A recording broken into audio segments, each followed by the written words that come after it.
Handak laiba akhoi new moon gi manifestation tawbagi matangda hait khetang ai ngasi share tawjarage ko ado lakadori base hangchit masem gumba dumain tabir tarangani ko tang trampan kun buk tawba yai ko haidi kun buk ta haidi laibani ko matam se tawba ya bagi trampan do hai tare akhoi tabuse nangaudre na khallase tadi tang kunda kaida tawbi be ko ado adum mamang da khara akhoi na sum practice tawba khopa manifestation han tawba ngi adum khangbudi khangbiramgani ko atar so hazik hapetang release to hon bagi so hapetang harake ko hiding sa apam ban ni ba malere ko hidi phatta ba release to hon ba aina pam da ba poto chalhan bagi matang da hai tare ko black color sin na bio ko ado black machu gumba kai gumba maina se na se ado black se keno na ball pen ni ibada katang nuairo ina sisina the sketch pen blue keno haidi purple machu en sen ko do yara ga ti negative release to bagi di black na taw gadam ne ko ato aina sida ibada uro ina si logo ni ko haidi gel pen ni matam da kupsi kupaga haidi uro ina ko aingon da gi hojik aina ko ide nungai ta ba pot harasine ko stress harasine ko stress oiro anxiety oiro depression oiro ko natraga haidi money blockages kaina ga harasine ko adagi haidi kaino akhoigi relationship taga harasine ko bad relationship aina harasine ko adumaina hai tare ko aina pam da ba pot aigi life ta lehaning da ba pot se haidi e se ba sida health ken haragadi health issues kumba leiba harasine ko health se haidi particular anaba ama lei haragadi adugi leina do ibb ai natabida just haidi example on stress khatang harasine ko STRESS stress ko the stress se koina kai to batai cut to seba adum anihum lak thona cut to bio ai pam de ba sigi pot se haidi example oina sida haidi stress ha ko adu anga sai aina pam do pot to haidi aigi life te chat khra san noi ko haidi intention do khai de gi maru oi badi haidi aina khan aina haidi chatlaningi bodo hai tar pura full kaino magal loina na hai tar ko belief magal loina na haidi kapthala se ba si se sigi life si se aigi life da supam pam dre na ko ado sai taroga haidi si sina quite first ko haidi negative release to hon bagi le na ko si se ado sida hai tare ko ngasai khoi na ngatang si se pairaga hai tare ko khoina sonjabe ko aingonda leiriba haji phatau di mayam se loina chatkhiba oration ko ngasi happen me sida gi na ko aduga si se khoina ban to thopi ba hai tare ko burn to bada haidi cha e chak te loina ma kaishu gai de haidi agi side te di tawram ne ko haidi burn to wasida adu si se pura burn to thoga haidi magi keno se hai tare ko magi ashes kari gra mayam se magi makha da keno tara pa se mapan da dum lang thopi gra se basi gi pot se ko si sina negative release to hogi ne ba haidi negativity release to hangi ba gi hai tare ko akhoi gi ai gi life ta gi apam ba pot har sine ko apam ba pot se da mo ngasai gi dum na black ne igadam ne haidi chalhan gi phatta basina haidi black machu ne ise ba aduga aphaba ma gi rako matam na paisa gi iraga na green na irase natraga haidi relationship iraga na haidi akhoi gi kaino na red machu gumba mai sinar se ko ado sida haidi akhoi gi partner gi maming gumba su ibi be ai ko haidi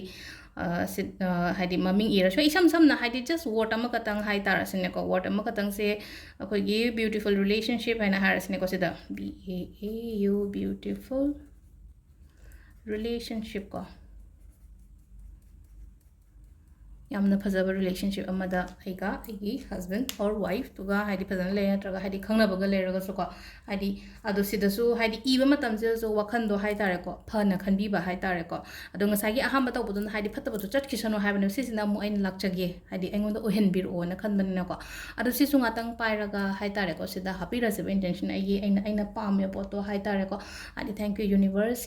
aiga maga relationship sa yamna phare ko le haina dumai tar khanbi ba hai tare ko sigi mi siga sidana relationship ko an example haidi sida piano ko adu ani hum low drain na belief se ko adu sida akoina blue machu na iren sa khala se ba exam gi thabak ki kari ki kara gi sugum basina blue na sena biyo paisa gi iraga na haraga na ko haidi money katang iraga ko haidi green machu na ibiro adu adaina to haidi adu ka sai gi iraga sai na khanma matam do na haidi paisa se haji flow da lae ai gi blockages le ram ko lama mayam se loina phare ko aina daina khanbi ga ta ba hai tar ko adu sina ka aroi ko ngasai aham ba chalhan gi badu na ka poe na ko sina akoina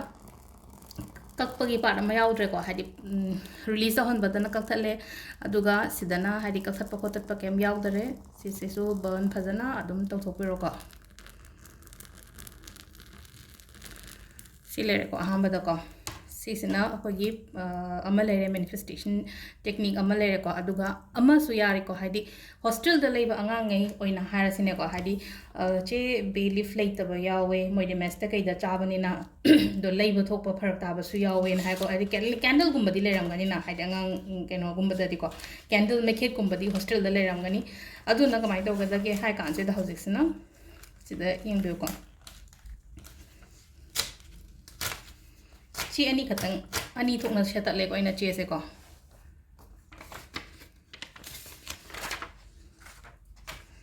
ꯆꯦꯁꯦ ꯑꯃꯗꯅ ꯀꯃꯥꯏꯅ ꯏꯒꯗꯒꯦ ꯍꯥꯏ ꯀꯥꯟꯁꯤꯗꯀꯣ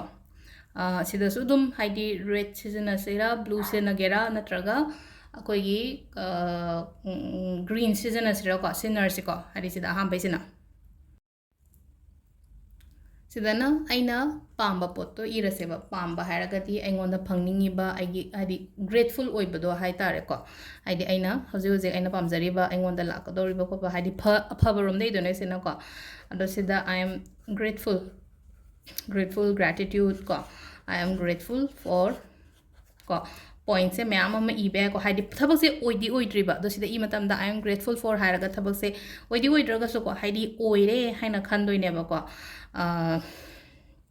I'm working in my dream company ko haidi I'm working working in a in my dream company natraga da hai petang har se ko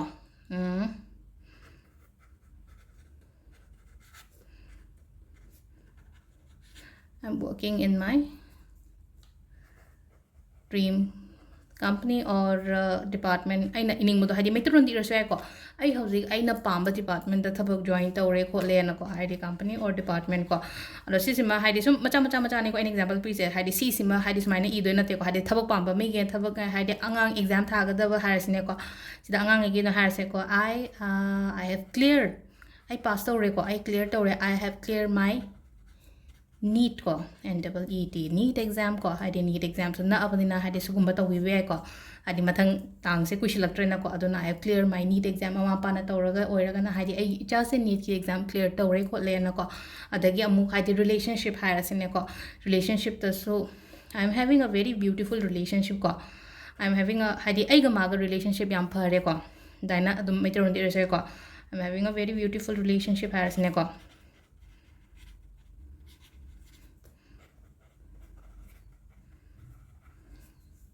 dagi akoi gi debt kumba leiba loan kumba leiba ko pahar sine ko haidi agi debt agi loan to loine clear ore money blockages kem ta leitre ko tre aina agi wakan aina haji khali siga ari somna khanbaga di mana roina ko aina oi haningi ba pot myam to loine itho se ba sida ko aduga si se irani ko iraga sumaina ai rom da thupsan se ba sigi pot se de mai thupsale ko duga sumaina muk turn tawrse ko turn tawraga amuk hai tare ko haidi yelom da turn tawsalaga muka sumaina thupe ko ani rak shure ko last ki ahum lak shure ko sigi paper se hai tare ko aina sida iriba wish se phangdri phawa dum ai kadai duna mo upudani khangde natraga aigi lairik marak ni khangde admai taraga thambira se ba sise kauthokra se ba sise ko sise ngatang ai side da thammage ko pot se sise aduga amana ko ngasai aina kaino tawla haibado hadi release to honbagi amaga hai tare ko aina oihaningdaba pot idoine ba sidana aina pamdaba pot to igadaba so sida idoisina hadi release to pamba ne ko ataragadi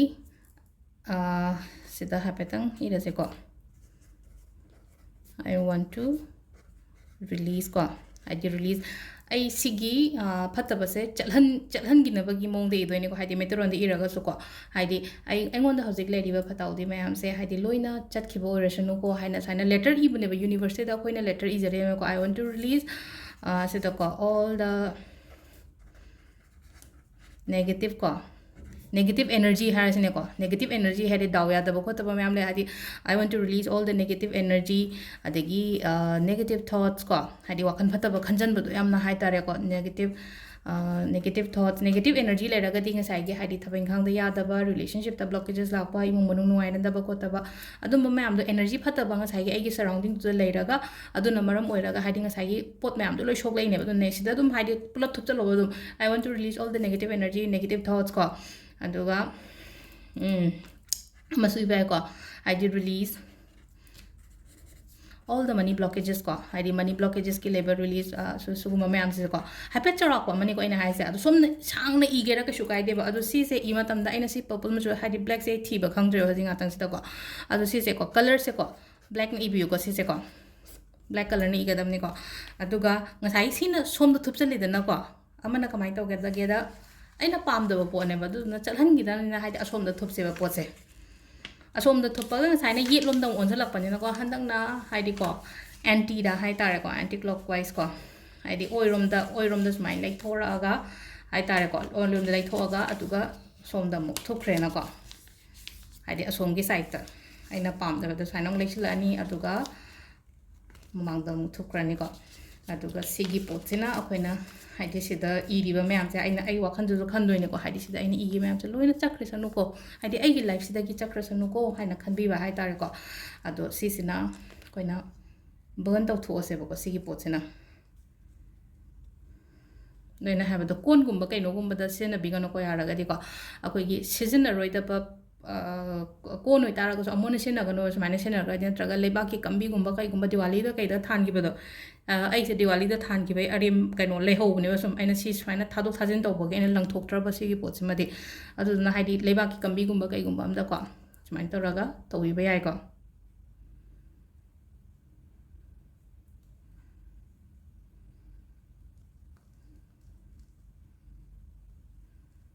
adu sigi se koina mapanda loi lang thok pi gra se ko haidi sigi keno se puthoga aina akoi gi dustbin haidi phataba pot sida aina keno to gyum dina ko haidi hampang sai gi belief aina wish pam baduna haidi blow tok thok ne ba sigi pot se paira fulang kam tok ne ba aduga phataba keno to basina haidi dustbin da chalan bio adu nga sai gi wish apam ba phabani baduna haidi paira ga fulang kam tho ba haidi magi ashes to blow tok thoki ba hai tare ko adu sida leire akoi gi chaw keno ma hai tare ko haidi macha amadi aina sida share tawre makha taba haidi nomani ni wa lebanina atopa ke kai tawba yagadage haibado ko adu so I share tawjara ge ko ma'am da thank you